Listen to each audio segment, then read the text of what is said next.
Donc bonsoir à tous. Je vais lancer juste une petite vidéo. Donc pour ceux qui nous connaissent, on est la Fondation EVRTA. Pour ceux qui ne nous connaissent pas, je présenterai un tout petit peu après. Et nos directrices souhaitaient être là ce soir pour introduire ce cycle de conférences. Elle est en déplacement malheureusement, donc elle nous a fait une petite vidéo. Si j'arrive à le lancer. Voilà.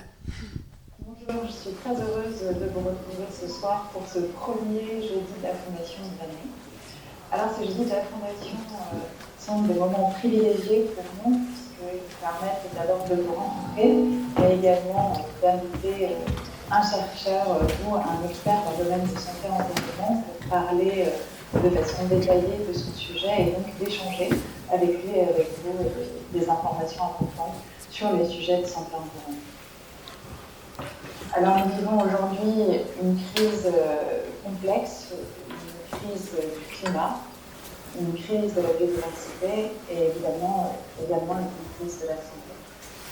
On doit, nous obtenir rapidement des limites de la planète. Et tout ça nous place dans une situation dans laquelle il est difficile parfois de savoir de quelle façon agir.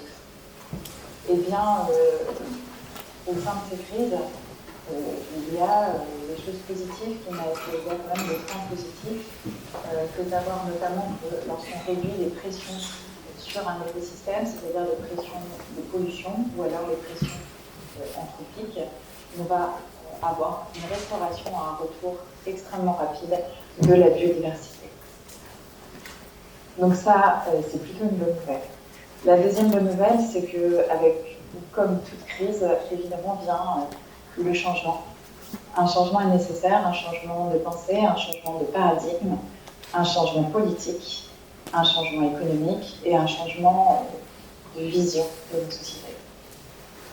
Alors, il y a beaucoup de gens qui travaillent sur des modèles alternatifs à nous proposer pour que notre monde ne soit plus uniquement basé sur l'exploitation de la planète, de ses ressources, une croissance extrême et également un produit intérieur brut. D'autres solutions existent, comme par exemple imaginer des sociétés sur lesquelles on se baserait plutôt sur la santé pour tous, le bien-être et la santé pour tous. Et pour ces changements, et en tout cas pour effectuer ces changements, évidemment vous avez un rôle prédominant, en tout cas on l'espère, dans ces changements, à la fois dans vos actions en tant que consommateur, évidemment, en tant que citoyen, mais aussi dans vos engagements au travers d'événements, notamment politiques, ou en tout cas dans lesquels on vous demande votre opinion, votre engagement sur certaines décisions politiques. Et là-dessus, je laisserai M. Vogt évidemment vous en parler. Quel est l'impact de cette démocratie participative? Devons-nous travailler à ce que cette démocratie participative ait plus d'impact? Je l'espère. En tout cas, je l'espère que nous arriverons ensemble, et j'y crois, à changer ce modèle de société pour un nouveau modèle de société dans lequel les citoyens seront plus demandés, en tout cas, ils auront une action plus importante sur les décisions politiques, ils seront beaucoup plus consultés et sollicités, et également un modèle de société dans lequel on sera plutôt tourné vers le bien-être et la santé plutôt que vers le PIB. Voilà. En tout cas, je vous remercie. Je vous souhaite une excellente soirée. Je laisse Pauline introduire M. Vogt et la Fondation. Je vous souhaite une très très bonne soirée et j'espère vous retrouver le 8 novembre pour le sujet de la biodiversité, un hotspot méditerranéen. Au revoir.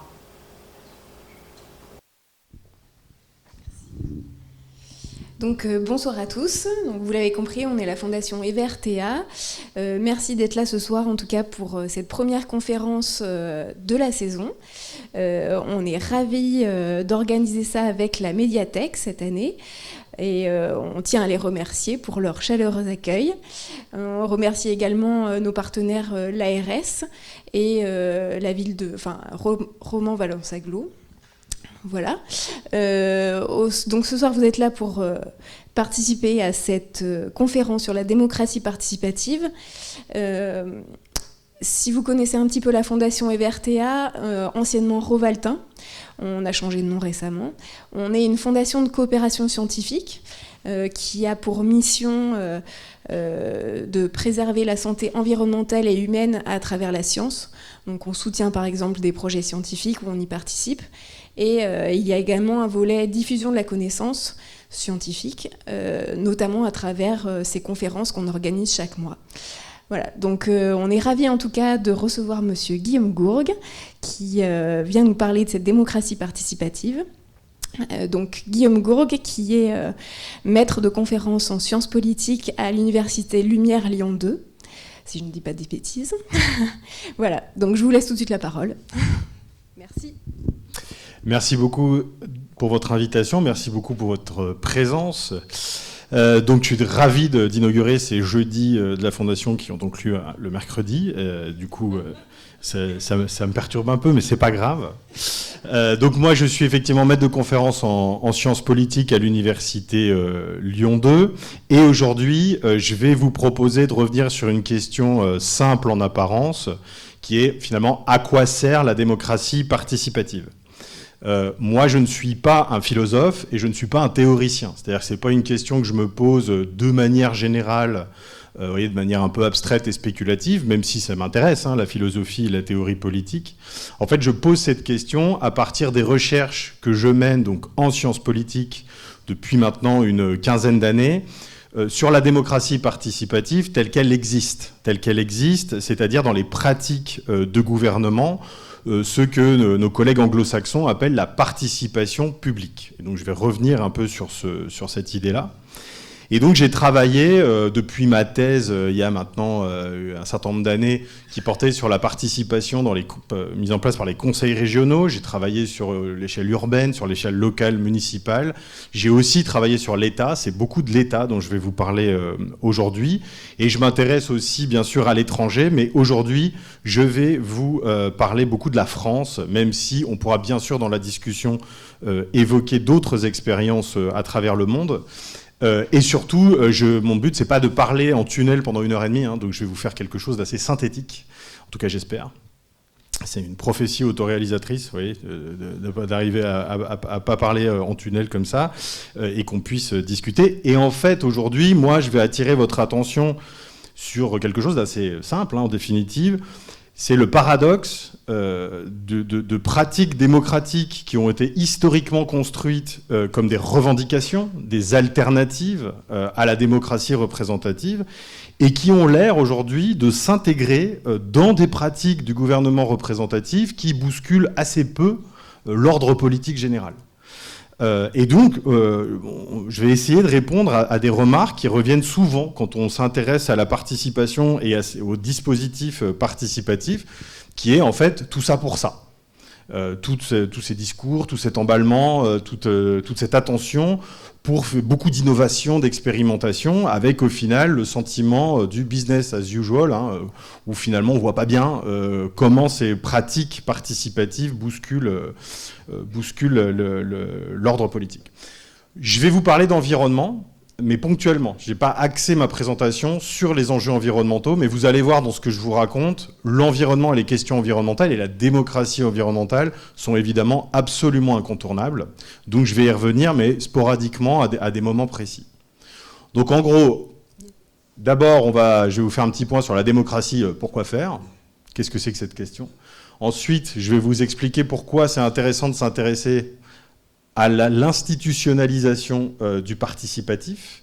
Et ensuite, je vais revenir plutôt sur des résultats de recherche d'un article qu'on a récemment publié avec Alice Mazot pour essayer d'éclairer en fait ce qui se passe à la fois dans la démocratie participative en France et puis plus largement aussi dans la démocratie environnementale. Alors, la démocratie participative, pourquoi faire ? Comme je vous le disais, moi, je pose des questions de sciences politiques. C'est-à-dire que ma question, c'est pas de savoir si la démocratie participative, c'est bien, c'est mal, c'est souhaitable, c'est pas souhaitable, si ça doit décider, si ça doit pas décider, si les élus, c'est les plus légitimes ou pas les plus légitimes. Ça, ce sont des questions normatives, théoriques, qui existent par ailleurs et auxquelles je peux me mêler, mais dans mon travail de recherche, c'est pas ça ma question. Moi, ma question, c'est quand les autorités publiques font de la participation, quelle place ils lui accordent, quel lien ils créent ou ils ne créent pas avec la décision, avec la production des politiques publiques et avec les choix publics que ces autorités sont amenées à faire. Donc c'est de ce point de vue-là que je parle. Et c'est ça qui m'intéresse. Et du point de vue donc, de ces pratiques participatives, on passe assez souvent du rien au vertige. C'est-à-dire que l'essentiel de ces pratiques participatives, dont beaucoup dont je vais vous parler aujourd'hui, en fait, personne ne les connaît. Quand vous discutez avec des gens, que vous leur parlez de la Commission nationale des débats publics, des conventions citoyennes, des budgets participatifs ou des comités de quartier, bah vous avez une écrasante majorité des gens qui ne savent pas du tout que ça existe, et voire qui s'en foutent. Bon. Et du coup, il y a un peu un effet happy few quoi, autour de ces choses-là, mais ce qu'il faut vraiment comprendre, c'est que quand on s'y intéresse, quand on prend le temps de regarder quelles sont ces pratiques participatives, on voit bien qu'on n'est pas du tout dans le domaine de la projection mentale d'un jour peut-être il y aura des pratiques. En réalité, depuis la fin des années 90, on est vraiment face à la multiplication des dispositifs participatifs en France et dans le monde et qui affectent de plus en plus l'État et les États depuis essentiellement les années 2010. Alors je vous ai mis une définition des dispositifs participatifs qui est absolument brillante puisque c'est la mienne. Donc des procédures officiellement mises en œuvre par les autorités publiques à toutes échelles dans le but d'associer tout ou partie d'un public à un échange sur la meilleure qualité possible et d'en faire des parties prenantes du processus décisionnel dans un secteur déterminé d'action publique. Bon, c'est une définition qui vaut ce qu'elle vaut, mais au moins elle stabilise là où je veux en venir, c'est-à-dire que moi ce qui m'intéresse, c'est l'offre de participation.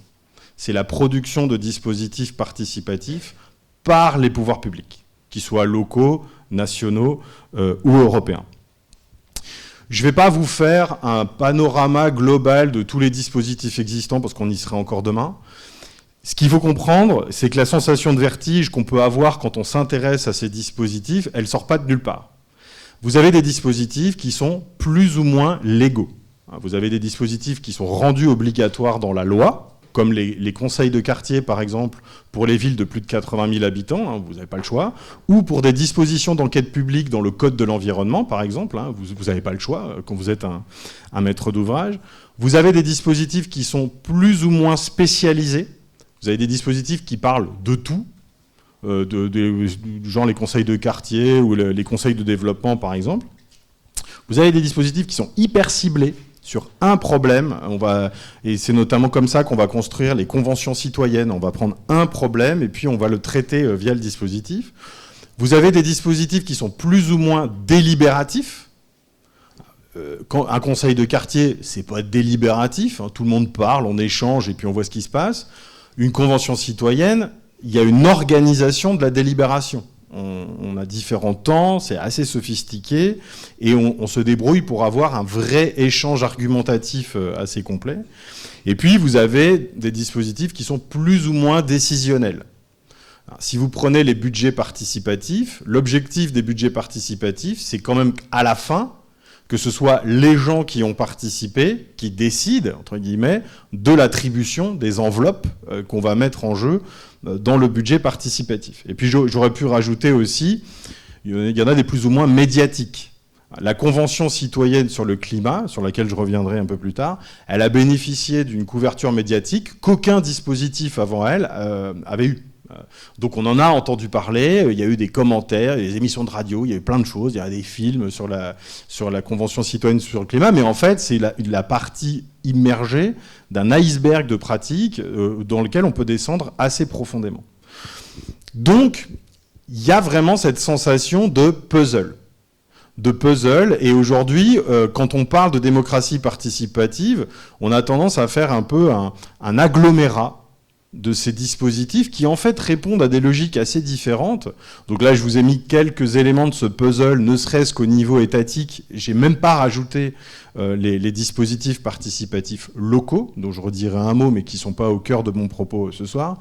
Okay, la Commission nationale du débat public, les conventions citoyennes, le grand débat national, la saisine citoyenne de la Cour des comptes, qui a été mis en place il y a un an ou deux, le centre interministériel de la participation, bref. Vous avez comme ça des pratiques de démocratie participative et des acteurs de la démocratie participative qui sont répartis un petit peu aux quatre coins de l'administration. Ce à quoi il faut rajouter effectivement une dimension multiniveau. C'est-à-dire que vous avez aussi beaucoup de dispositifs participatifs à l'échelle européenne. Par exemple, l'initiative citoyenne européenne, qui a été mise en place par le traité de Lisbonne. Et pour rajouter de la complexité au cas où ça vous paraisse trop simple, si vous prenez une seule catégorie de dispositifs, en fait, quand vous l'ouvrez, vous vous rendez compte qu'elle recouvre des réalités très différentes. Si vous prenez les budgets participatifs aujourd'hui, entre deux budgets participatifs, ne serait-ce qu'en France, vous avez des fonctionnements et des règles du jeu qui varient quand même, qui varient pas mal. Et qui finalement font même questionner un peu l'identité même des budgets participatifs, à savoir, est-ce que ça existe vraiment ? Bon. Mais, moi, mon travail de recherche, notamment depuis ma thèse, ça a été d'essayer de dépasser cette impression d'hyperfragmentation des dispositifs participatifs pour essayer de dégager des mouvements un peu structurels autour de la question de pourquoi est-ce qu'on charrie ces pratiques participatives un peu dans tous les sens.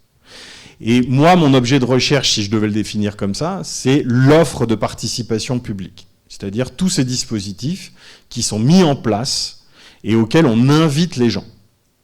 C'est pas la seule réalité sociale de la participation. Il y a bien sûr une participation non invitée, une participation contestataire, une participation portée par les mouvements sociaux, à laquelle je m'intéresse aussi, mais moins.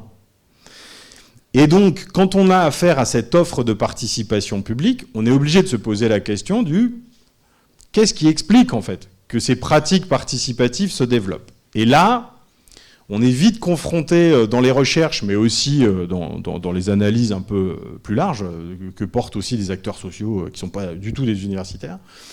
On a affaire un peu à deux lectures qui se sont beaucoup développées depuis le début des années 2000. La lecture de l'expérimentation, c'est-à-dire que ces dispositifs seraient le signe d'un tâtonnement collectif au sein et autour des autorités publiques pour dépasser la démocratie représentative et trouver de nouvelles manières de fonctionner en lien avec les citoyens. Et ce discours de l'expérimentation, il pose problème parce qu'en fait, c'est un discours qu'on tient depuis maintenant bientôt 35 ans. Donc bon, les expérimentations de 35 ans, ça commence à faire un peu long. Et surtout, on voit bien que ces dispositifs-là, ils se standardisent, ils se professionnalisent, ils sont de moins en moins improvisés et tâtonnants. Et donc on ne peut pas juste se réfugier derrière un discours consistant à dire, quand on les regarde, ah ben oui, mais en fait, on bricole autour de la recherche de la bonne forme de participation, sachant qu'il y a aussi des universitaires qui sont très engagés dans cette idée-là, qu'il faut élaborer une bonne forme de participation. Et donc on va la trouver un jour, quand on aura fait le tour de toutes les solutions existantes. Mais en face de ce discours, vous avez le discours de l'inanité, c'est-à-dire tout ça, en fait, relève d'une instrumentalisation plus ou moins grossière, qui finalement réduit les acteurs politiques à de fins calculateurs, ce serait une ruse d'État, une ruse des pouvoirs publics, qui finalement consisterait à donner le change sans changer la donne, et finalement bien naïf celui qui croirait à quoi que ce soit autour de ces dispositifs, les participants finalement, les gens qui vont dans ces dispositifs, étant réduits, sans qu'on le dise complètement, au statut d'idiots utiles, quoi. Des gens qui croient aux âneries qu'on leur raconte. Donc vous voyez bien évidemment le problème que moi je peux avoir aussi avec ce discours-là, qui est de dire mais comment on explique alors que non seulement ces pratiques persistent, que des gens continuent de s'y intéresser et qu'elles se développent au sein de l'État. C'est pour ça que je pense nécessaire de continuer de poser la question des objectifs politiques de cette démocratie participative institutionnelle, pour au moins 2 raisons.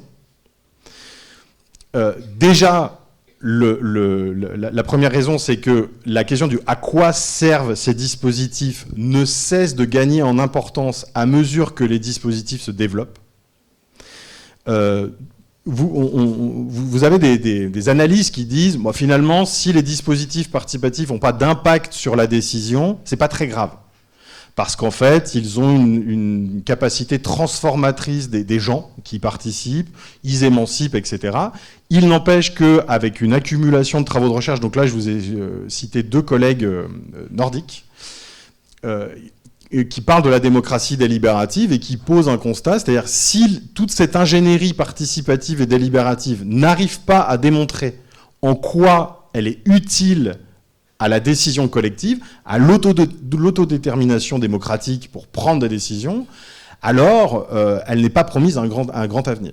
Et ce sentiment que toute cette ingénierie ne sert à rien, ou en tout cas n'a pas vraiment de prise sur la décision, est un facteur assez massif de critique qu'on retrouve parmi les participants et dans la population plus générale, cette sensation du gadget.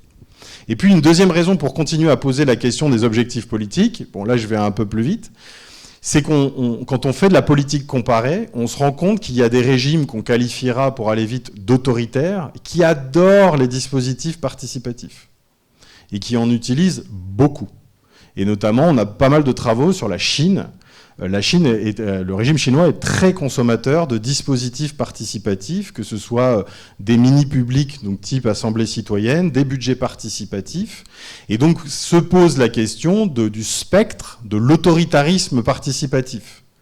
C'est-à-dire d'un régime dans lequel coexisteraient des formes de participation contrôlées par le haut, donc de participation autorisée dont on veillerait à ce qu'elle n'ait pas vraiment d'influence ou en tout cas pas trop d'impact décisionnel.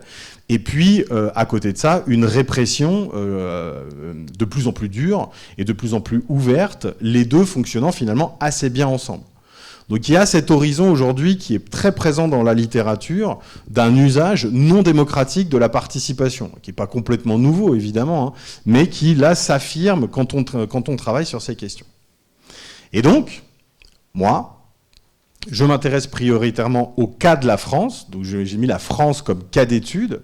Ça veut dire que je ne m'intéresse pas que à la France, je dialogue beaucoup avec mes collègues qui travaillent sur d'autres pays, mais moi j'essaye d'analyser la France à la lumière de ces travaux, avec une question assez simple, hein. Que dire de l'engouement multiforme des acteurs publics nationaux pour la démocratie participative / action publique? Poser cette question, ça revient à se poser la question de l'institutionnalisation. On aime bien ça en sciences sociales, les mots très longs avec des sions partout. L'institutionnalisation, c'est tout simplement l'étude de l'inscription institutionnelle de la participation, c'est-à-dire la manière dont elle va être codifiée, pilotée, confiée à des acteurs publics, nichée dans des institutions qui ont la responsabilité des dispositifs. Et du coup, une des hypothèses que je développe, et notamment dans mon travail avec Alice Mazeau, c'est que pour comprendre à quoi servent les dispositifs participatifs, il faut s'intéresser à cette institutionnalisation et pas uniquement aux dispositifs eux-mêmes. Parce qu'on a tendance à segmenter un peu la discussion en disant « Est-ce que les budgets participatifs, ça marche ? Est-ce que les conventions citoyennes, c'est utile ? Est-ce que les instances pérennes de consultation, ça sert à quelque chose ?» Avec Alice Mazeau, nous, ce qu'on dit, c'est qu'il faut comprendre le processus transversal qui encadre en fait la production de ces dispositifs, parce que c'est en le regardant qu'on comprend mieux ce qui se passe. Et je vais vous parler de la Convention citoyenne sur le climat plus tard, et j'essaierai d'illustrer ça. Au début des années 2000, il y avait une manière assez classique de suivre les dispositifs et leur institutionnalisation, c'était de regarder leur institutionnalisation juridique. Donc on faisait donc une casuistique de la participation, hein, on prenait les dispositifs cas par cas, On regardait finalement comment ils s'inscrivaient dans le droit avec une tentative de déterminer s'ils ont un impact décisionnel ou pas. Alors là, on ne savait pas trop, ça dépendait. Avec aussi un problème du côté des recherches, j'ai appelé ça l'effet bac à sable. C'est-à-dire que les chercheurs aiment bien regarder des innovations démocratiques et puis écrire des bouquins dessus. Et du coup, on oublie par moment que ces expérimentations, elles ne servent pas à grand-chose. Et donc, il y a eu un peu une confusion entre l'idée qu'il y avait de plus en plus de dispositifs et qu'ils étaient de plus en plus inscrits dans le droit, et l'idée d'une institutionnalisation, c'est-à-dire le fait qu'ils trouvent leur place dans le fonctionnement du régime politique. Ce qu'on essaye de faire, et moi ce que j'ai beaucoup essayé de faire dans mes travaux, c'est de penser donc les politiques de démocratie participative, c'est un bouquin que j'ai écrit il y a un moment maintenant, comme des politiques d'organisation, c'est-à-dire comment les autorités publiques mettent en place un pilotage public de la participation, à qui ils confient, comment ils divisent en fait le travail administratif et politique autour de la participation, et en fait qui s'occupe de la participation au sein des collectivités territoriales, au sein de l'État, au sein de l'Union européenne, etc., etc. Je vous ai mis une petite définition des politiques d'organisation. Et donc, ça nous amène à une question. Comment la forme prise par l'institutionnalisation de la démocratie participative en France nous renseigne sur le rôle qui lui est assigné dans le processus décisionnel, quel que soit le dispositif concerné.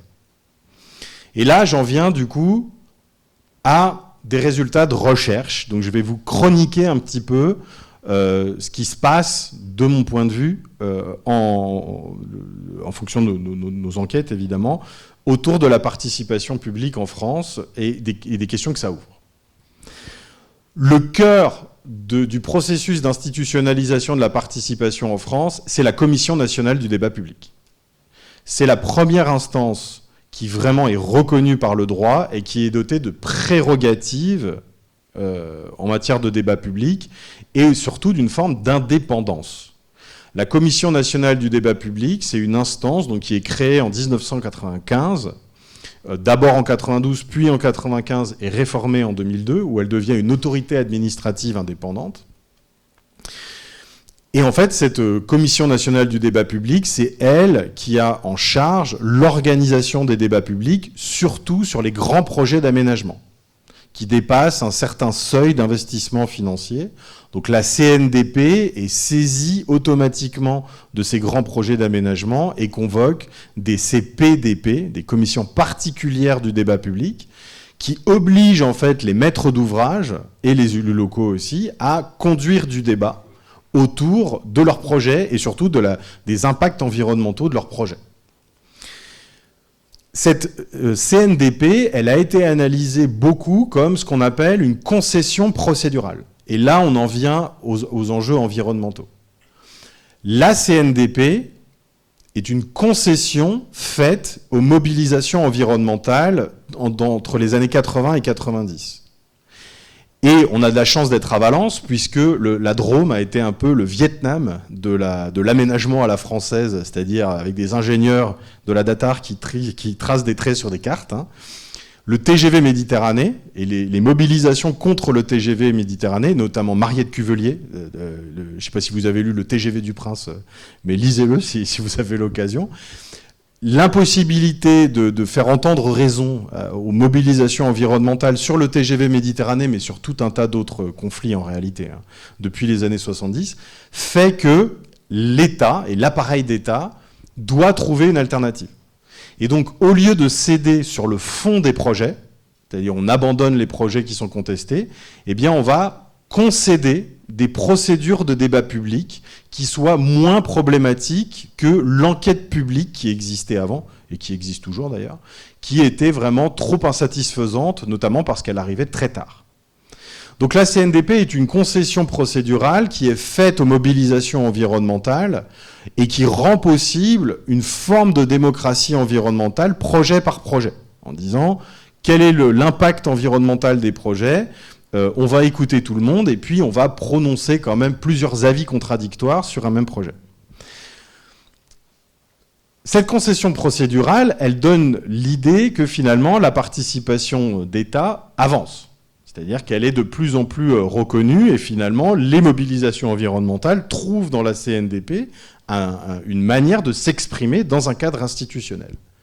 Mais là où nous, on attire l'attention avec Alice Mazot, et c'est pour ça que ça a un intérêt de rentrer par l'agencification, c'est qu'en fait, la CNDP est une agence, comme plein d'autres agences qui existent, mais une agence qui est surveillée de très très près. C'est-à-dire qu'on lui donne un statut d'indépendance, mais on surveille en permanence ses prérogatives. Et donc de 1995 à 2018, on a une succession favorable et défavorable de configuration, excusez-moi, au principe d'indépendance et à la vocation généraliste de la CNDP. Bon, je ne vais pas revenir sur le détail de ces successions, mais en gros, la CNDP en tant qu'institution arrive à s'imposer, à se légitimer, tout simplement parce qu'elle parvient à mener des débats publics autour de projets qui, pour certains, sont très controversés. Donc le débat public, ça marche. Et la CNDP revendique le fait de parvenir à modifier, parfois de manière très substantielle, les projets dont elle a la charge, même si ce n'est pas son rôle.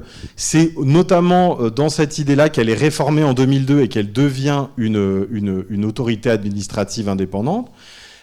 Au début des années 2000, elle devient assez populaire parce que le principe de la participation se diffuse et surtout elle s'allie avec la recherche, avec les universitaires, pour faire valoir un peu ce principe. Et progressivement, elle a l'ambition, si vous voulez, non seulement de s'occuper de débats publics environnementaux, mais de s'occuper de débats publics tout court. Et de pouvoir finalement gérer de manière indépendante vis-à-vis des administrations centrales et du pouvoir exécutif les débats publics, les formes de participation qu'on pourrait voir apparaître dans la conduite de l'action publique. Mais, comme je vous l'ai dit, ce développement, il n'est pas du tout linéaire. Il y a plein de moments où la CNDP est rappelée à l'ordre. Et elle est rappelée à l'ordre non seulement par les administrations, mais aussi par les parlementaires. Alors, je vous ai mis un petit exemple. En 2002, quand la CNDP passe au statut d'autorité administrative indépendante, le texte de loi qui fait ça est soumis à ce qu'on appelle une commission mixte paritaire, c'est-à-dire première lecture à l'Assemblée, deuxième lecture au Sénat, et ensuite sénateurs et députés se rassemblent dans une CMP pour discuter du texte qui va finalement être voté. Et quand on décortique un peu cet examen de la CMP du 30 janvier 2002, on voit à quel point, alors là en l'occurrence c'est les sénateurs, veillent à ce que la CNDP n'empiète pas sur les capacités décisionnelles des maîtres d'ouvrage et des élus, et en l'occurrence des élus locaux. Vous voyez, je vous ai mis quelques exemples. Un alinéa introduit par le Sénat qui stipule que la Commission nationale du débat public et les commissions particulières ne se prononcent pas sur le fond des projets qui leur sont soumis. Donc c'est une disposition qui n'existait pas en première lecture et que les sénateurs rajoutent à cette occasion et qui figurera dans le texte définitif. Et le Sénat s'oppose aussi à la vocation généraliste de la CNDP en supprimant un alinéa et donc bloque les capacités d'intervention de l'instance dans les définitions des règles de la participation dans d'autres secteurs. Donc il y a cette idée qu'on veut bien du dialogue environnemental, enfin de la démocratie environnementale, mais dans un périmètre circonscrit et surtout sans capacité de blocage décisionnel. Cette histoire de la CNDP, elle connaît vraiment un tournant lors du grand débat national. Le grand débat national, donc suite à l'arrivée d'Emmanuel Macron, depuis 2016, la CNDP doit faire face à une accumulation de critiques qui viennent à la fois des parlementaires, dont plusieurs proposent des amendements qui visent à la supprimer, en l'accusant de ne pas arriver à régler des situations problématiques, par exemple la ZAD de Notre-Dame-des-Landes, en disant finalement la CNDP ne parvient pas à décourager les mouvements contestataires, donc elle ne sert à rien. Mais de l'autre côté, les associations, et notamment les mouvements environnementaux, reprochent à la CNDP de ne pas leur faire assez de place, de ne pas donner assez d'écho, notamment le débat sur le nucléaire, où l'association Sortir du nucléaire va faire une demande de modification du rapport final de la CNDP, estimant qu'il est biaisé. Donc la CNDP est prise un peu entre deux feux, et le déclenchement du grand débat national, donc qui fait partie d'une réaction, nouvelle concession procédurale, notamment au moment des Gilets jaunes, il est très intéressant parce que le gouvernement va solliciter la présidente de la CNDP, donc Chantal Joanneau, pour avoir son avis sur l'organisation du grand débat, mais refuse de confier l'organisation du grand débat national à la CNDP, en disant on veut garder la main sur les conclusions du grand débat national, les conclusions du grand débat national qui ont été, je ne sais pas, en tout cas j'attends toujours, et en tout cas avec cette idée que la CNDP est finalement beaucoup trop indépendante pour gérer ce dispositif. Et là, je vous ai mis un petit extrait d'un rapport qui est publié en janvier 2019, où la CNDP tire à boulet rouge sur l'organisation du grand débat national en expliquant que rien ne va. Et que l'idée qu'il y ait des lignes rouges, vous voyez, l'enjeu le plus délicat fut celui de l'ouverture des sujets du débat. Donc 4 grandes thématiques, très bien, mais c'est des thématiques qui sont exclusives. Donc en fait, on fait venir les gens pour décider juste des sujets qu'on a pré-mâchés, ça ne va pas. Donc là, la CNDP va être très clairement désavouée en tant qu'organisation capable d'organiser du débat public en France. Mais surtout, et plus inquiétant, ce désaveu va se prolonger jusque dans son propre domaine. C'est-à-dire qu'aujourd'hui, on est dans une séquence entre la loi, donc ASAP, alors j'oublie toujours ce que ça veut dire, action de simplification de l'action publique, je crois, donc en 2020, et auquel j'ai oublié de rajouter la loi industrie verte là, qui vient d'être votée. Dans le domaine de la démocratie environnementale, ces lois réduisent encore la possibilité de la CNDP d'organiser du débat public, alors même qu'elle ne peut pas se prononcer sur le fond des projets.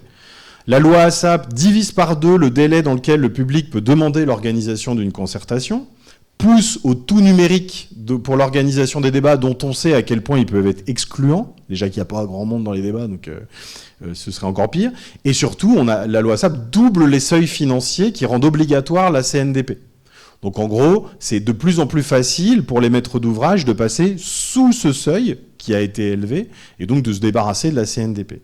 Et dans la loi industrie verte, ce qui inquiète énormément la CNDP, qui le fait savoir publiquement, c'est qu'on prévoit de faire des espèces de giga-débats avec plein de projets à l'intérieur, qui font que les problématiques de chaque projet d'aménagement vont être noyées dans des espèces de grands débats dont on ne sait pas trop quel périmètre ils vont avoir. Donc on est vraiment dans une période où, au nom de l'efficacité économique, on est en train de raboter le droit de la participation dans le droit de l'environnement, dans les matières environnementales, alors même qu'il était déjà pas bien lourd. Et donc on veut vider la participation de son venin contentieux, disent les juristes, pour arrêter d'enquiquiner les gens qui veulent construire des trucs.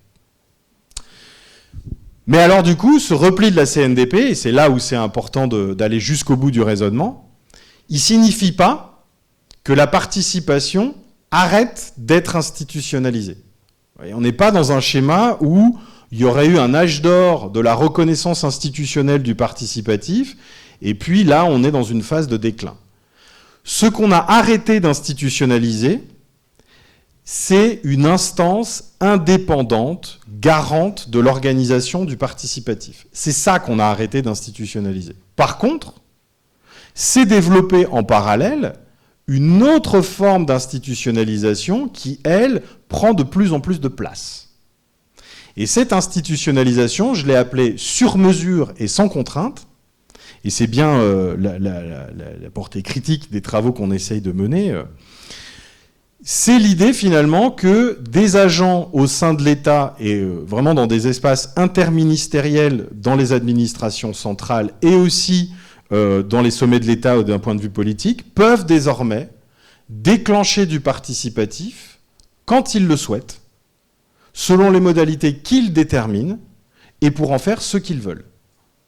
Et que finalement, plus aucun acteur institutionnel n'arrive à peser sur les débouchés décisionnels de cette participation, alors que la CNDP, même si c'était modeste, parvenait à le faire. Et c'est d'ailleurs pour ça qu'elle finit par poser problème. Donc là, je vous ai fait une petite chronique de cette séquence. ça apparaît avant l'arrivée d'Emmanuel Macron au pouvoir, dès la mandature de François Hollande, donc le secrétariat général à la modernisation de l'action publique et ce qu'on appelle Etalab, donc qui est le laboratoire interne à l'État de diffusion du numérique, qui vont voir des agents se saisir de la production de dispositifs participatifs, notamment la loi numérique qui a donné lieu à tout un barouf participatif pour impliquer les gens dans la rédaction de la loi. Et donc ces agents, ils ne sont pas nombreux, mais ils s'affirment au sein de l'État comme des experts. Ils adressent à leurs collègues le message selon lequel ils sont capables de les aider à monter des dispositifs participatifs un peu sur demande. Et cette conception de la participation comme boîte à outils, vous voyez, autour de la constitution d'une cellule de participation citoyenne, elle va donner lieu à la création du centre interministériel avec une énorme faute d'orthographe. Comme vous l'aurez remarqué, une faute d'accord, parce que je suis très très mauvais en orthographe. Donc ce CIP, il institutionnalise finalement à l'intérieur de l'État une espèce de boîte à outils.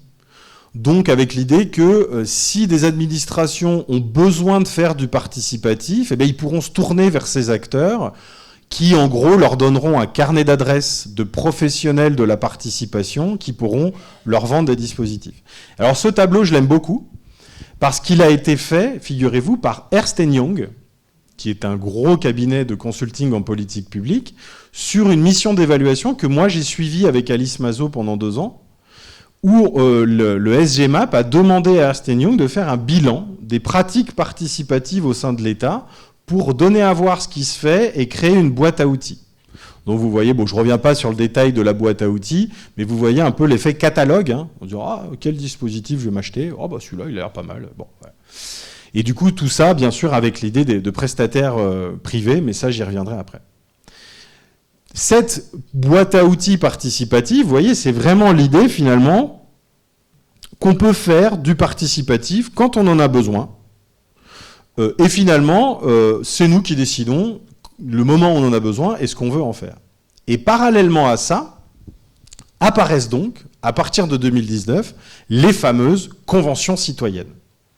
Donc vous voyez, moi, j'analyse pas les conventions citoyennes comme ça, juste en étudiant les conventions citoyennes.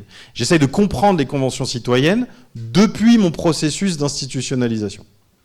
Et quand on regarde les conventions citoyennes, ce qui est frappant, c'est que c'est une forme de concession procédurale, c'est-à-dire que la convention citoyenne est accordée par le président de la République lui-même sous pression non seulement des Gilets jaunes, mais aussi des activistes qui demandent plus de démocratie, mais aussi un peu des marches pour le climat. Donc on retrouve quand même ce rôle des mobilisations environnementales. Mais ce dispositif des conventions citoyennes, il n'est pas confié à une instance indépendante qui serait en mesure de faire de la participation et de garantir la participation jusqu'au bout. Ce dispositif de convention citoyenne, il est confié au Conseil économique et social et environnemental, qui joue le rôle quasiment de prestataire de services. C'est-à-dire que le rôle du CESE, finalement, c'est d'organiser la convention citoyenne, et c'est tout. C'est-à-dire que qu'advient-il des propositions de ces conventions citoyennes dans la fabrique de la loi ? Ça, ce n'est pas la question du CESE. Le CESE n'a aucune ressource institutionnelle pour se mêler de ça. Alors que la CNDP, du fait de son indépendance, pouvait quand même appuyer un peu pour savoir ce qu'il advenait des propositions qui ont émergé dans la participation. Et là, je vous ai mis un extrait d'entretien avec la chargée de mission participation citoyenne de Marc Fesneau, qui était ministre de la participation des citoyens au moment de la Convention, et qui nous raconte en fait que une fois que la Convention citoyenne sur le climat a été terminée, qu'on a constaté que la Convention citoyenne sur le climat, c'était un exercice absolument épatant, qui marche très bien, dans lequel les citoyens se sont pleinement investis. C'est une procédure qui est très sophistiquée et très intéressante. Mais une fois que les propositions ont été émises, rien n'était prévu, absolument rien, pour suivre les propositions de la Convention dans la fabrique des politiques publiques. Et donc, la chargée de mission en question, elle s'est retrouvée dans les réunions interministérielles un peu toute seule, à devoir porter la parole des citoyens, qui n'était pas vraiment là et qui, en plus, qui n'était pas vraiment au courant qu'il allait falloir qu'il fasse le service après-vente. Donc elle nous dit, à mon avis, ce qui a créé les difficultés, c'est de laisser les citoyens dans un rôle pas du tout cadré, ni défini et sans mandat, une fois les propositions remises et avant la réponse du gouvernement à leurs propositions. Et ça, c'est de l'expérimentation totale. Vous voyez ? Quand on fait mal les choses, on dit qu'on expérimente. Le fait d'avoir maintenu les citoyens dans une espèce de tension, leur avoir dit, alors qu'ils s'y attendaient pas du tout, puisque le mandat est très encadré au départ, leur avoir dit, bon bah finalement vous allez rester dans le process, et puis on vous invite à des réunions, à un groupe de travail des parlementaires, avant même la rédaction du projet de loi, ce qui objectivement d'un point de vue institutionnel est un peu compliqué, c'est-à-dire que rien n'est prévu en fait pour ça. Je pense que ça a contribué à créer des difficultés et des tensions. Et ce qui est vraiment spectaculaire avec la Convention citoyenne, c'est qu'on en a autant parlé après le rendu des propositions que pendant l'élaboration des propositions. Parce qu'évidemment, l'écart entre les propositions de la Convention et le texte de la loi transition environnementale est tel qu'inévitablement, tout le monde se pose la question de comment on est passé de l'un à l'autre. Et ce qui se passe, c'est que personne n'est vraiment capable de répondre. On tombe sur une espèce de boîte noire qu'on a essayé un peu d'ouvrir avec Alice Mazeaud, mais qui pose vraiment question. C'est-à-dire, finalement, sur un sujet comme celui-là du changement climatique, à quoi ça sert de porter une convention citoyenne si on n'anticipe pas en amont la circulation des propositions jusqu'à la décision finale, jusqu'aux choix qui vont être effectués dans le cadre législatif. Sachant qu'on a des expériences à l'étranger où cette question du lien à la décision est beaucoup mieux traitée, notamment en Irlande, les expériences irlandaises qui ont été assez marquantes de ce point de vue-là. Et donc, la question inévitable se pose, et alors là, rebelote sur la Convention de citoyenne fin de vie, où la question de que va-t-il advenir finalement de ces propositions de la Convention citoyenne se pose, et la seule réponse qu'on a, c'est celle de l'écoute sélective. C'est un joli mot pour dire qu'en gros, le gouvernement fera ce qu'il veut des propositions. Pour finir le panorama, il faut quand même indiquer quelque chose. C'est que la participation publique a toujours été un phénomène public-privé. Les professionnels de la participation, c'est-à-dire les acteurs qui mettent en place sous rémunération les dispositifs participatifs, ils ont toujours été présents dans le développement de l'offre de participation. Absolument toujours. Il y a Magali Nanjon et Alice Mazeaud qui ont consacré un livre à cette question en 2018, qui s'appelle « Le marché de la démocratie participative ». Et on ne peut pas faire plus clair comme titre.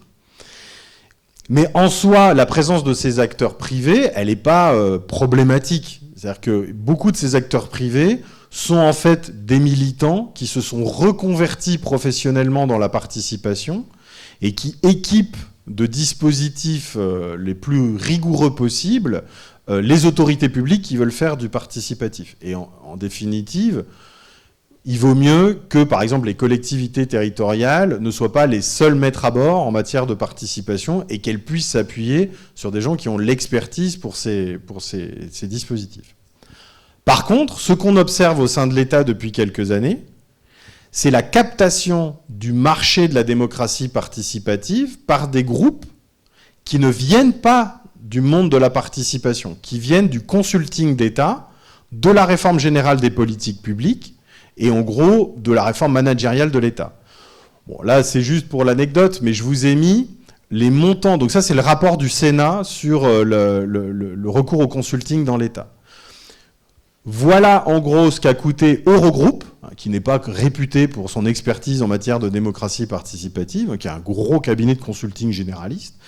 Eurogroupe a capté presque 6 millions d'euros entre 2017 et 2020 sur des missions du grand débat national, consultation sur le revenu universel, acte 2 de la concertation nationale sur la réforme des retraites, convention citoyenne pour le climat, etc. Donc en gros, des missions qu'aurait très bien pu assurer la Commission nationale du débat public, qui est déjà financée, à hauteur de 10 millions d'euros à peu près.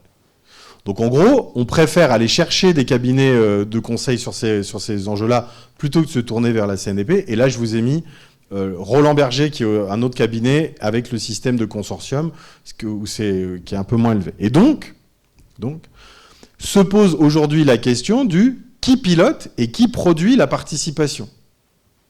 Et où sont finalement les acteurs qui qui ont l'expertise historique de la participation et qui peuvent aussi porter un regard critique sur ce qui se fait. Parce que les acteurs historiques, les professionnels historiques du participatif, ils ont leur avis quand même sur ce qui se passe. Et aujourd'hui, dans ce petit milieu des professionnels de la participation, il y a des débats très vifs autour du « faut-il continuer à alimenter cette machine ?» et « faut-il continuer à produire des dispositifs participatifs ?» J'en viens donc à quelques mots de conclusion, à partir desquels nous pourrons discuter. Ce que je voulais vous montrer aujourd'hui, c'est qu'en suivant l'institutionnalisation de la participation, on mesure l'importance des politiques d'organisation sur la conduite des dispositifs participatifs. C'est-à-dire que vous ne pouvez pas vraiment débattre de à quoi servent, par exemple, les conventions citoyennes, de manière générale, si vous n'avez pas en tête la manière dont elles s'inscrivent dans l'État et dans le processus décisionnel. Et typiquement, j'ai des collègues juristes du côté d'Aix-en-Provence qui mènent un travail de réflexion sur le statut juridique de ces conventions citoyennes, en disant, sans statut juridique un peu plus solide, ces conventions citoyennes, elles ont peu de chances d'avoir de l'influence sur la décision. Et cette institutionnalisation, ce que j'essaye de dire, c'est que c'est bien une question politique. Politique. C'est-à-dire qu'on peut avoir un débat pour ou contre la démocratie participative. On peut avoir un débat, quel est le meilleur dispositif. Mais moi, ce que je propose en termes de débat, c'est plutôt quelle participation nous voulons. Quelle est la forme juridique et dans quel régime politique nous pensons le participatif? À quoi tout ça doit-il servir? Parce que vous voyez bien que l'institutionnalisation, elle peut prendre des chemins très différents. Et que derrière cette institutionnalisation, il y a des choix politiques qui sont faits. Et le problème, c'est qu'on a tendance à présenter les choses sous un registre très technique. Vous voyez, tel dispositif serait plus adapté à telle situation. Ben non, c'est pas que technique, c'est aussi politique. L'arrivée au pouvoir d'Emmanuel Macron depuis 2017 a en fait, en France, parachevé une tendance qui est démarrée avant lui. C'est-à-dire que ce qu'on observe en France, et ce qu'on observe en fait un peu partout, c'est la mise à l'écart du projet d'une agence indépendante publique de pilotage du participatif et la mobilisation d'une ingénierie participative sur demande par les administrations centrales et le pouvoir exécutif. Et ça, c'est un problème. C'est un problème, c'est-à-dire que ce choix-là, il n'a fait l'objet finalement d'aucune discussion publique et il fait l'objet de très peu de controverses. Et c'est dommage. C'est dommage parce que quand on rate ce point-là, eh ben en fait, on rate beaucoup de choses en matière de participation. Et ce qui est important, c'est de comprendre que ces choix-là, ils s'appuient sur des configurations politiques. Ils ne sont pas gravés dans le marbre. Il n'y a pas qu'une seule manière de faire de la participation et de penser le participatif. Et du coup, il faudrait éventuellement discuter. Donc, le débat dont je rêve, qui n'aura peut-être jamais lieu, mais, qui débat de la forme institutionnelle que doit prendre la démocratie participative? Sûrement pas les partis politiques, qui se foutent éperdument de cette question, mais alors qui? Les mouvements sociaux peut-être, mais encore faudrait-il vraiment mener jusqu'au bout cette discussion. Et une proposition pour terminer cette présentation. La proposition, c'est de considérer la participation publique comme un commun, comme quelque chose qui n'appartient pas à ceux qui gouvernent. Il y a d'autres communs démocratiques autour desquels on construit le modèle politique dans lequel nous vivons. La liberté de la presse, les libertés syndicales, les libertés associatives, les partis politiques, l'indépendance des partis politiques, etc., etc. La participation mériterait d'être considérée au même niveau. Quelque chose qui nous appartient tous, qui appartient à la population dans son ensemble, et qui doit donc avoir une institutionnalisation à la hauteur de ça, et qui ne doit pas se réduire à un morcellement dans une série de dispositifs, et avoir un vrai débat autour de ça. Donc les règles institutionnelles ne peuvent pas appartenir uniquement au pouvoir exécutif et à la bonne volonté des élus, autant au niveau national que local. Et je voudrais terminer là-dessus. Il ne faut pas du tout que je donne l'impression que j'oppose une participation d'État extrêmement viciée et méchante à une super participation locale dans les collectivités territoriales qui, elles, par contre, seraient vachement bien. Moi, les cadres d'analyse que j'ai développés pour étudier l'État, en fait, je les ai forgés en étudiant les collectivités territoriales. C'est-à-dire que tous les principes que je vous ai énoncés et tous les problèmes qui se posent dans la conception du participatif aujourd'hui, ils viennent très largement de ma thèse qui était sur les conseils régionaux. Donc je ne veux pas du tout, pas du tout laisser penser que les problèmes que j'énonce ne concernent que le niveau national, ne concernent que Emmanuel Macron, ne concernent que la situation actuelle. En fait, c'est des tendances de long terme qui courent un peu partout à différentes échelles de gouvernement. Et enfin, last but not least, peut-être un mot d'ouverture aussi pour alimenter la discussion sur ce qui est en train d'arriver en termes de démocratie environnementale. C'est-à-dire que toutes les tendances que j'énonce, elles alimentent quand même la conviction, dans une part conséquente des mouvements environnementaux aujourd'hui, que la seule solution qui reste, c'est la radicalité. Et quand on regarde ce que dit la CNDP, donc c'est pas le club des gauchistes de la Haute-Vienne, hein, c'est une institution qui est en charge la participation. Quand vous voyez ce que dit la CNDP, des régressions de la participation dans le domaine de l'environnement absolument évidentes auxquelles on assiste aujourd'hui, c'est très difficile de faire la leçon à celles et ceux qui radicalisent le rapport de force autour des projets d'aménagement. Et c'est très difficile de leur opposer, finalement, une espèce de pacification par le débat public. En disant, et c'est assez étonnant de voir à quel point, là, par exemple sur l'autoroute, sur la 69, à quel point le réflexe quasi pavlovien du « le débat a eu lieu » revient dans la bouche à la fois des élus locaux, du ministre des Transports et de toutes les autorités compétentes. Le débat a eu lieu. La question, c'est quel débat ? De quoi parle-t-on ? Et tant qu'on n'a pas un constat critique assumé sur la manière dont évoluent ces conditions du débat public environnemental, on peut difficilement donner des leçons de morale aux gens qui vont qui vont monter des ZAD ou qui s'opposent par le rapport de force sur les grands projets d'aménagement. Parce que concrètement, qu'est-ce qui aujourd'hui parvient à ouvrir des espaces de discussion et de controverse autour de ces projets ? C'est sûrement pas le débat public. C'est sûrement pas le débat public. C'est les rapports de force créés par des mouvements sociaux. Qu'on s'en félicite ou qu'on s'en plaigne, la question n'est pas là. La question, c'est de faire un état des lieux sur ce qui est en train d'arriver à la participation et à la démocratie participative, avec l'idée que tout ça n'a absolument rien d'une fatalité, et que l'urgence, c'est quand même de tenir un discours sur quelle démocratie participative nous voulons face à l'urgence climatique et face à une criminalisation des mouvements sociaux qui aujourd'hui accompagnent en réalité le déploiement de dispositifs dont on se demande de plus en plus à quoi ils servent. Et je m'arrête là.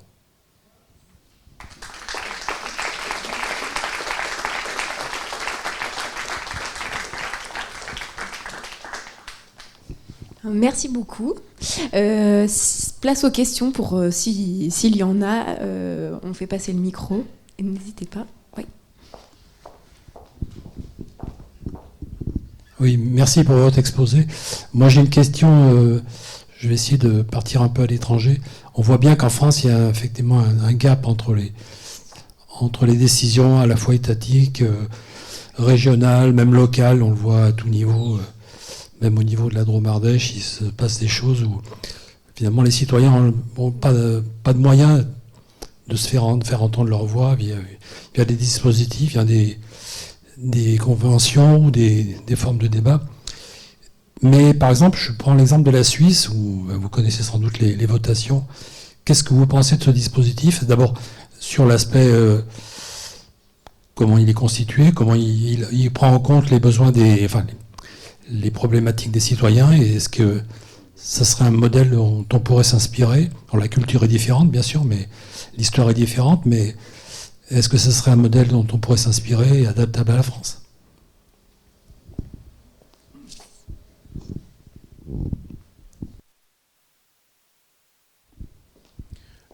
Est-ce que vous voulez qu'on prenne plusieurs questions ou je repars sur les 50 minutes que je parle? Vous laissez poser des questions? Bonsoir. Est-ce que Eurogroupe est une multinationale?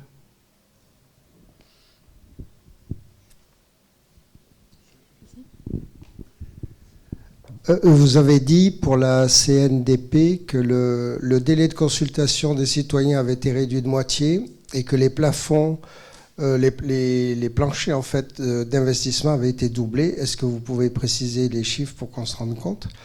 Et puis ma deuxième remarque, c'est connaître votre avis participatif, ça veut dire participant.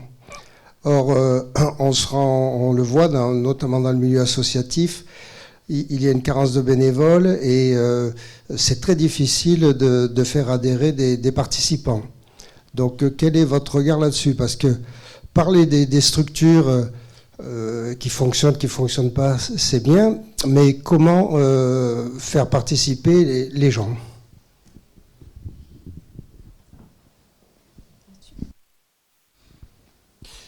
Alors, merci beaucoup pour ces premières questions. Alors, peut-être un petit mot sur la Suisse. Je ne suis pas du tout un spécialiste de la Suisse. Je connais essentiellement ce qu'on écrive et ce qu'en font mes collègues. Mais je me suis quand même, comme tous les gens qui travaillent là-dessus, intéressé à la Suisse. La Suisse, c'est évidemment un cas très intéressant de constitutionnalisation du participatif. Donc ça peut être un modèle dans ce sens-là, c'est-à-dire on intègre vraiment ces mécanismes. Alors il y a 3 mécanismes de référendum obligatoire, optionnel et la votation. Ces mécanismes-là, ils font partie vraiment du paysage politique et finalement ils arriment la population dans une démocratie directe. Par contre, la reconnaissance institutionnelle de la participation en Suisse, elle suit un peu la même trajectoire que partout. C'est-à-dire que la votation suisse est mise en place à la fin du 19e siècle quand même beaucoup pour contenir le mouvement ouvrier. Donc à un moment où le droit de grève est quand même très peu reconnu par le gouvernement fédéral suisse. Et à mesure que la population se saisit de la votation, le gouvernement fédéral complique le processus. Donc il y a une réforme, je crois que c'est en 71, où on introduit la mécanique de contre-projet, c'est-à-dire les comités d'initiative saisissent le gouvernement fédéral, mais le gouvernement fédéral se laisse en fait la possibilité de négocier pour éviter d'aller jusqu'au vote. Et pour le mécanisme de votation, en plus, c'est assez compliqué. Les gens votent pour la proposition, pour le contre-projet, et un vote favorable ou défavorable entre les deux.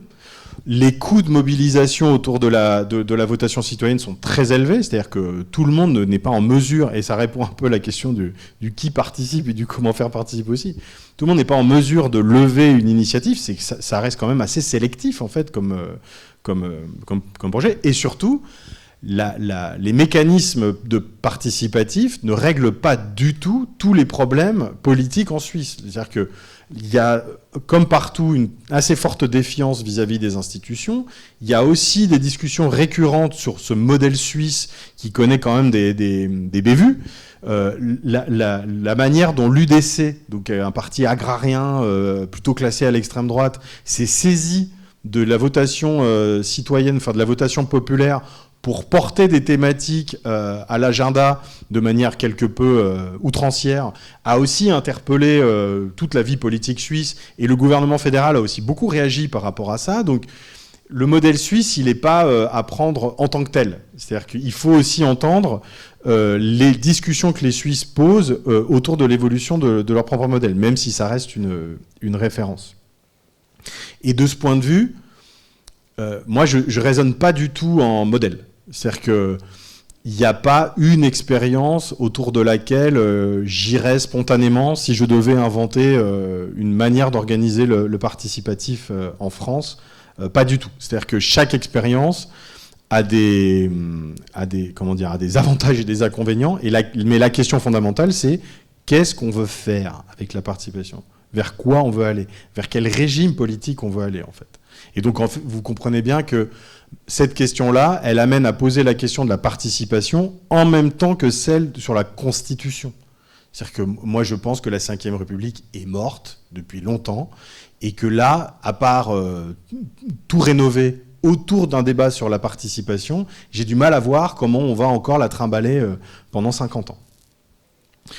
Eurogroupe, oui, c'est une firme multinationale, c'est un cabinet de conseil qui est présent dans plein de pays du monde, je pense. Enfin, j'ai pas la certitude là-dessus. Et c'est surtout un cabinet qui est spécialisé dans ce qu'on appelle la réforme de l'État.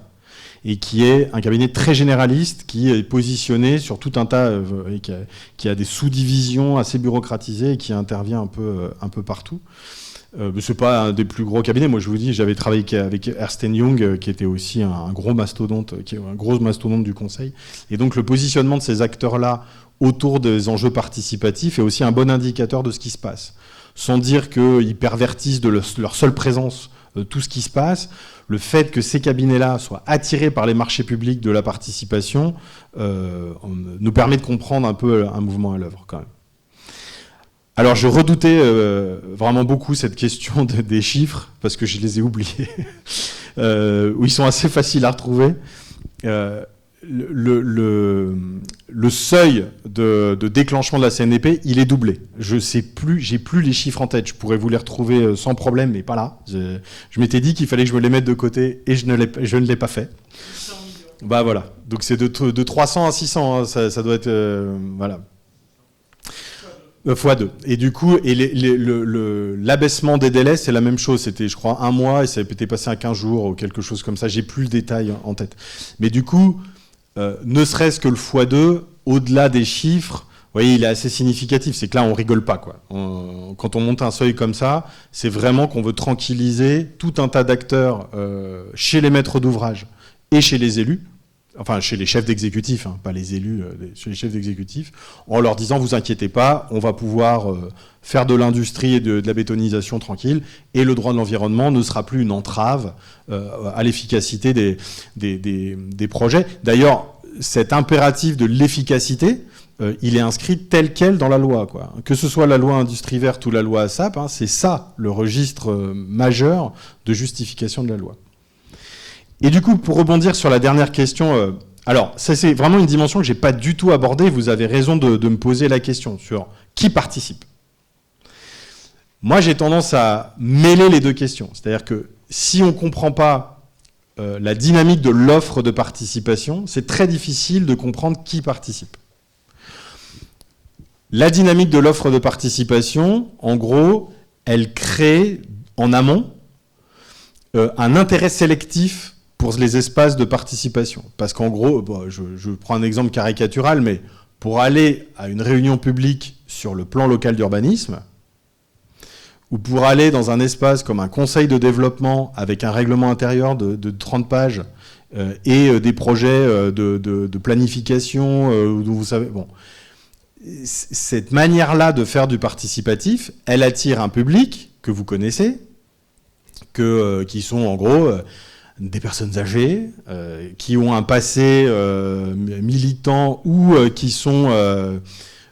qui ont une expertise du fait de leur trajectoire professionnelle et qui vont se sentir à l'aise en fait dans ces espaces participatifs. Même des gens qui étaient des habitués du participatif commencent à s'en détourner par fatigue en fait, par lassitude. Donc ça, moi, j'avais aussi travaillé sur cette dynamique-là, quoi. Même les participants professionnels, enfin les gens qu'on retrouve tout le temps dans les dispositifs, bah, même eux, en fait, ils commencent à un peu tirer la langue. Et comment faire participer ? Je ne sais pas. Par contre, je ne sais ce qui ne marche pas. Ce qui ne marche pas, c'est de maintenir les dispositifs tels qu'ils sont et de faire de la pub. Cette idée que finalement, les gens ne participent pas par méconnaissance de l'offre. Et que du coup, si vous leur expliquez que des espaces participatifs sont ouverts, ils vont avoir l'illumination puis ils vont venir. Ça, c'est faux. Et ce qui est assez fou, c'est que toutes les actions que j'ai pu suivre dans mes recherches ou dans ma vie en général autour des budgets participatifs, autour des conseils de quartier, autour de toutes les instances de participation, elles relèvent toujours de cette logique. C'est-à-dire, si les gens ne viennent pas, c'est parce qu'on leur a pas bien expliqué. Donc on va aller leur réexpliquer, puis ils vont venir. Et en fait, c'est pas vrai. C'est pas vrai. Et j'ai un collègue qui s'appelle Vincent Jacquet, qui est en Belgique, et qui lui a fait sa thèse sur la non-participation. Il s'est vraiment intéressé à des gens qui refusent de participer au dispositif participatif. C'est une thèse assez marrante et assez compliquée à mener, en fait. Et en fait, un des résultats qui dégage, c'est qu'évidemment, il y a une myriade de motifs que les gens invoquent, notamment en entretien, parce qu'en entretien, en plus, vous voulez... vous dites pas, non, en fait, je m'en fous, vous inventez vous avez un enquêteur en face de vous, donc, bah, il y a quand même des trucs à peu près acceptables. Et une des choses que relève Vincent Jacquet, c'est que le fait d'être persuadé que tout ça, finalement, ne servira pas à grand-chose, est quand même un moteur assez puissant de désinvestissement. Et quand on regarde les mouvements de jeunesse, les mouvements où s'impliquent les jeunes, il y a quand même une forme de recherche d'efficacité. C'est-à-dire, qu'est-ce que je vais faire en termes de mobilisation pour être sûr qu'à un moment donné, on va faire bouger au moins une ligne. Et tant qu'on n'aura pas réinvesti cet enjeu-là dans les dispositifs en disant, voilà ce qu'on peut imaginer pour qu'on ait au moins l'opportunité de faire bouger une ligne, ça me semble très difficile de parler à cette jeunesse-là, depuis la démocratie participative. Sachant qu'il y a des expériences beaucoup plus sauvages, beaucoup plus portées par les mouvements sociaux, de participation, qui, elles, rencontrent une forte adhésion et une forte participation. Donc, pour moi, ça reste quand même un problème de l'offre, de ce à quoi on propose de participer. Et je ne crois pas du tout qu'il y aurait en fait un bon discours à tenir aux gens pour les attirer dans des espaces participatifs.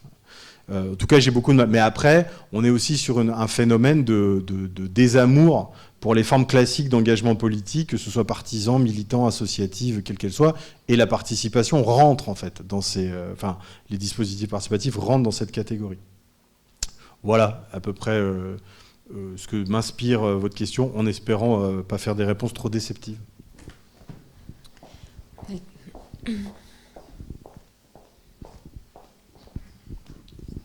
Merci, bonsoir.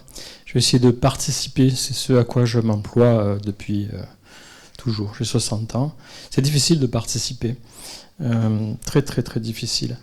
La dernière expérience, c'était d'aller à une réunion publique de la CLI, Commission locale d'information, qui s'appelle sur le Tricastin la CLI-JET, la Commission locale d'information des grands équipements énergétiques du Tricastin. C'était une réunion publique officielle, mais confidentielle. Je m'explique, c'est pas annoncé dans la presse. Les affiches sont données à une association au dernier moment. Il y a 3 affiches qui se courent après. La presse étant sur place, il n'y a pas de compte-rendu presse non plus. Bon, voilà, ça c'est démocratie nucléaire, c'est compliqué. Donc après, la justification, c'est de dire ça n'intéresse pas les gens. Problème. Gros problème. Bon, moi je suis ouvrier, jardinier, paysagiste. J'essaie de participer, j'y arrive pas. Dès que je participe un peu plus que la moyenne, c'est difficile de remplir le frigo. Alors, en tenant un stand, par exemple, j'ai entendu une fois un gars me dire, il était excédé, je ne sais pas ce qu'il avait ce jour-là, « Mais t'es pas ouvrier comme moi ? Qu'est-ce que tu fous là ? Va remplir ton frigo, tu perds ton temps. Tu perds ton temps. Leur démocratie, c'est de la merde. Moi, je vais renverser la table. Tu sais pas comment ça marche ? C'est celui qui paye qui commande. Il n'y a que ça à savoir. » Et il m'a dit comme ça, moi je vais renverser la table. Et je sais ce que ça veut dire. Je sais ce que ça veut dire. Moi je ne veux pas renverser la table. Je voudrais tout mettre sur la table. Donc ces derniers temps, j'ai fait quelques expériences démocratiques qui m'ont beaucoup coûté. J'ai fait, vous pouvez aller voir sur projet extension GB2, Georges Besse 2, c'est Orano, ex-Areva, qui avait organisé avec la CNDP ce qu'on appelle une consultation préalable. J'ai découvert tout ça. Je suis allé aux 4 réunions de 2 heures sur 2 mois. Pour la première fois de ma vie, j'ai découvert ce que c'était que Zoom. J'étais en visio. J'ai posé une question. Ils avaient 250 000 €. Ils m'ont répondu, mais tardivement. 250 000 € pour organiser cette concertation préalable. Et en fait, moi je trouve que la CNDP, oui, c'est quelque chose de bien. C'est une AAI, Autorité Administrative Indépendante. J'ai appris plein de choses. Mais au total, cette concertation, elle a surtout servi à recruter des travailleurs pour le nucléaire, puisque c'est un des enjeux principaux. Il leur manque du personnel. Bon, je ne vais pas tout axer sur le nucléaire, mais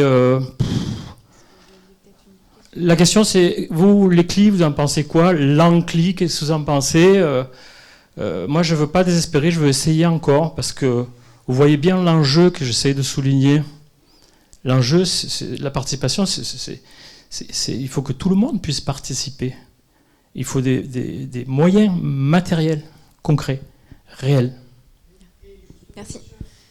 Est-ce que l'association de Madame Rivasi sur le nucléaire a un poids justement par rapport à ça, par rapport au participatif? Si l'association CREAD de Madame Rivasi a un poids, puisque vous parlez du nucléaire et que l'association de Madame Rivasi c'est nucléaire. C'est indépendant. En tant qu'association, ça a un poids dans le participatif? La CREAD était présente, les caméras étaient malvenues, donc on ne retrouvera jamais cette réunion.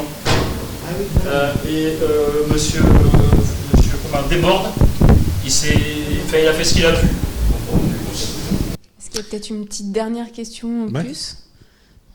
Elle a levé la main. Désolée. Merci. Alors, bonsoir. J'aurais 2 questions à vous poser. Alors, vous nous avez parlé d'autoritarisme participatif mis en place par la Chine, où des groupes se forment et où l'État chinois aurait justement un œil sur ces États pour qu'il n'ait pas d'influence. Et donc, ma question, c'est quel est l'intérêt justement de laisser ces groupes se former, sachant qu'ils n'auraient aucune influence sur la société chinoise?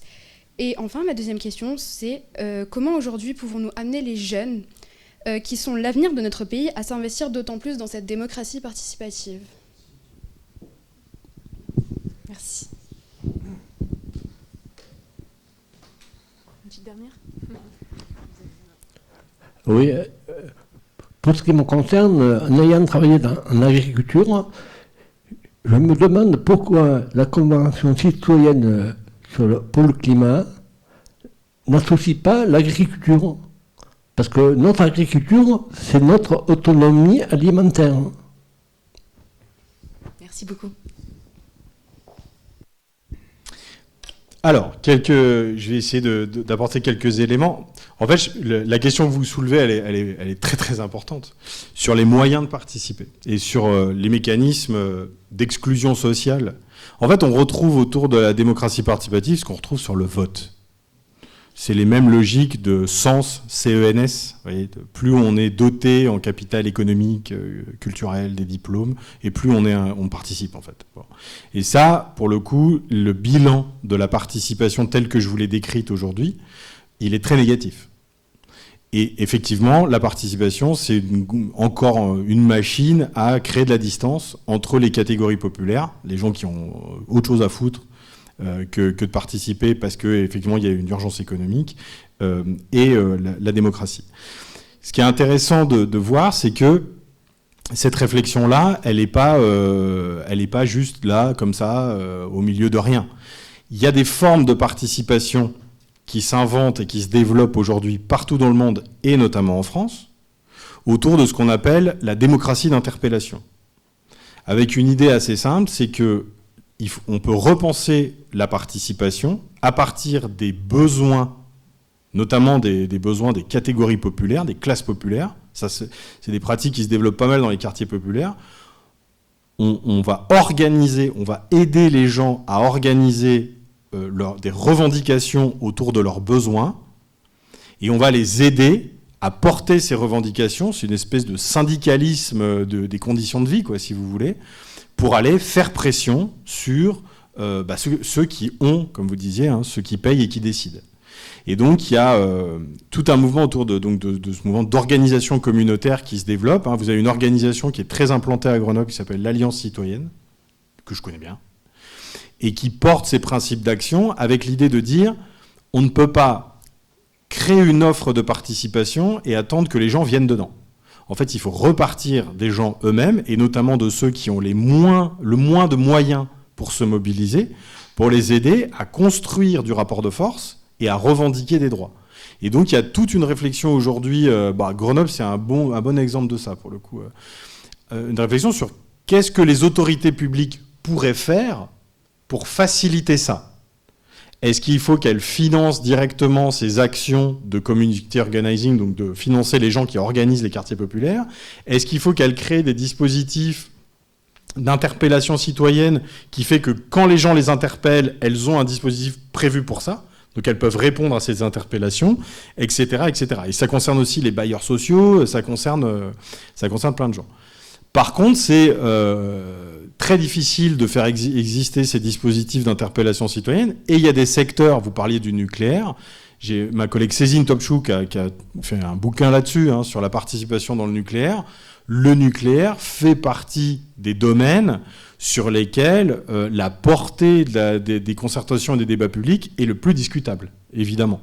Et d'ailleurs, je vous ai parlé de sortir du nucléaire tout à l'heure, hein, c'est pas un hasard. Si c'est sortir du nucléaire sur le débat de l'enfouissement à Bure qui a fait un recours gracieux contre la CNDP. Donc, vous voyez, la CNDP, moi je suis pas en train de vous vendre l'idée que c'est parfait et que c'est ça la démocratie. La CNDP, c'est une institution faible. Vous savez, les permanents de la CNDP, il y en a 10. La CNDP, c'est 10 personnes en fait, qui organisent qui sont...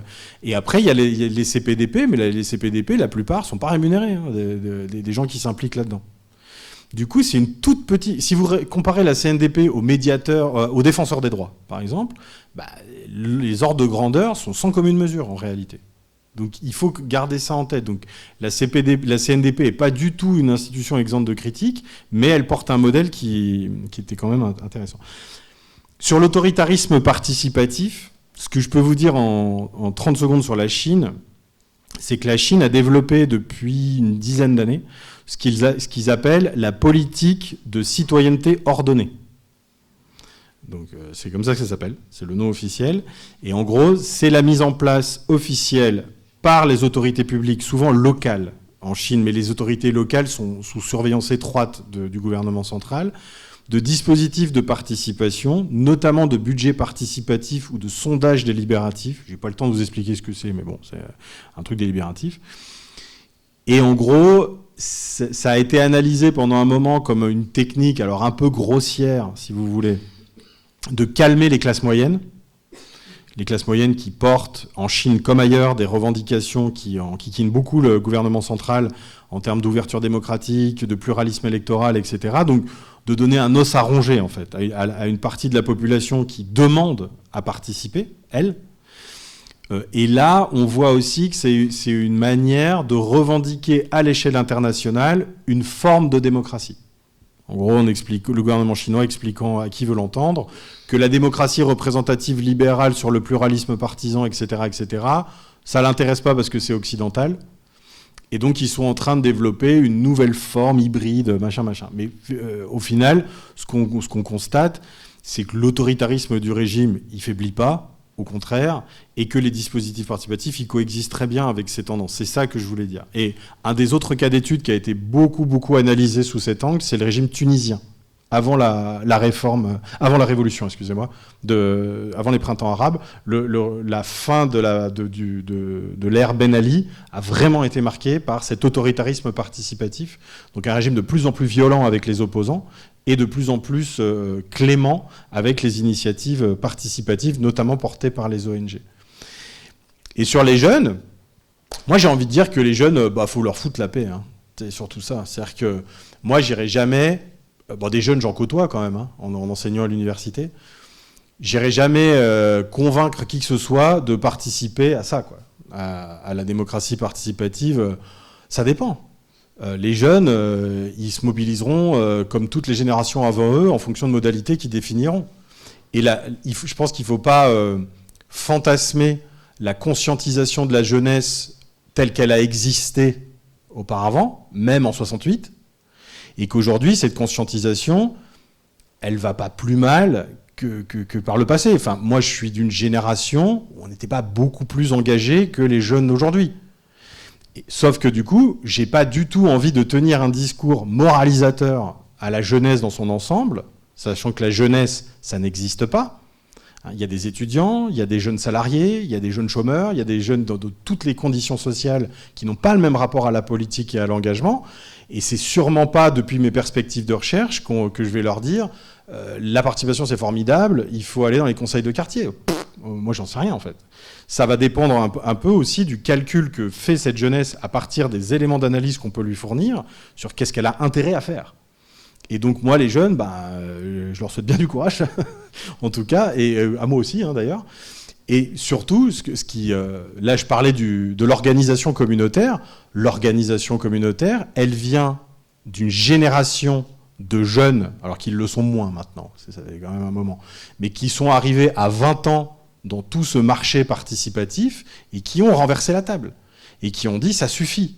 On arrête de faire de la participation comme ça et on va aller expérimenter de nouvelles formes d'interpellation, de rapports de force, de construction de revendications dans les quartiers, et on va porter la parole des classes populaires jusqu'au lieu du pouvoir. C'est eux qui ont fait ça, et personne ne les a télécommandés, si vous voulez. Ça revient à ça. Et du coup,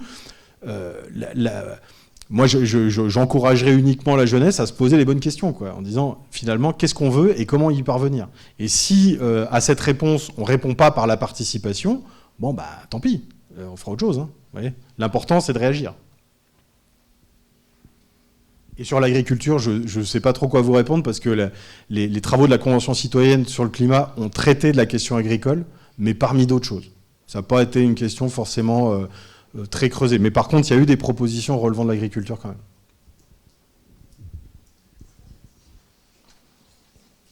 Nous arrivons à l'heure fatidique, il est 19h32. Merci beaucoup en tout cas pour votre présence, merci pour votre intervention, très intéressante. Merci à vous. Ouais. Pour la sortie, du coup, ce sera par là. Et juste, je termine avec, juste pour vous communiquer nos prochaines dates des prochaines conférences. Donc, celle du 8 novembre qui sera sur le bassin méditerranéen et toute la biodiversité qui est très riche en biodiversité, et se poser les questions sur son devenir avec Monsieur Thierry Gauquelin. Et celle de décembre, du coup, qui sera également bien sûr à la médiathèque, ce sera sur les sols urbains et santé, les usages en question. Donc, par exemple, dans les villes, est-ce que, oui ou non, c'est une bonne idée de faire des jardins partagés, du compost, parce que finalement, il y a aussi cette question de pollution et autres. Donc voilà, pour voir tout ça en détail, ce sera le 13 décembre. Et j'ai raté mon instant d'autopromo quand même. Donc si vous voulez en savoir un peu plus, si ça vous intéresse, les deux articles, le premier article n'est pas très accessible, mais vous pouvez m'écrire et je vous l'enverrai avec grand plaisir. Les 3 articles sont dispo en ligne. Donc si ça vous intéresse de creuser ça, vous pourrez retrouver les éléments dans ces publications-là. Bonne soirée tout le monde. Merci, bonne soirée.